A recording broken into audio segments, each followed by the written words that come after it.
The Commission concluded that Israeli authorities committed 4 acts of genocide in Gaza, including causing serious bodily harm, deliberately inflicting conditions of life calculated to bring about the destruction of Palestinians in whole or in part, and imposing measures intended to prevent births.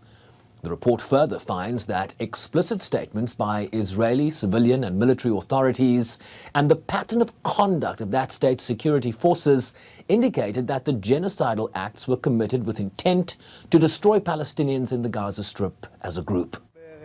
The Commission chair says responsibility lies with Israeli authorities at the highest echelons, who've orchestrated a genocidal campaign for almost 2 years, and that Israel had failed to prevent or punish these acts. Today we witness in real time how the promise of never again is broken and tested in the eyes of the world. The ongoing genocide in Gaza is a moral outrage and a legal emergency. Member states must act now. There is no need to wait for the International Court of Justice to declare it a genocide. All states are obligated to use whatever means within its power to prevent the commission of genocide. And so we urge member states to ensure accountability for any crimes that have been committed and prevent further crimes from being committed, not just in Gaza, but the entire occupied Palestinian territory. According to the report, its findings are based on all the Commission's prior investigations as well as factual and legal findings in relation to the attacks in Gaza, carried out by Israeli forces, and the conduct and statements of Israeli authorities from October 7th, 2023 until the 31st of July this year. These reports should be taken seriously, but honestly, the Israeli responses are becoming so boring. You know, they say the same thing every time. They're producing the responses by ChatGPT these days, and they spend so much money in the Foreign Ministry on propaganda, you'd think that they would actually come up with something original. I would want them to engage with the evidence, but they never engage with the evidence. They put the report into ChatGPT, and then they put out the standard response. So no one takes it seriously. The Commission also concluded that Israeli President Isaac Herzog, Prime Minister Benjamin Netanyahu, and then Defense Minister Yoav Gallant had incited the commission of genocide, and that Israeli authorities failed to take action against them to punish this incitement. But Israel has, as expected, rejected the findings.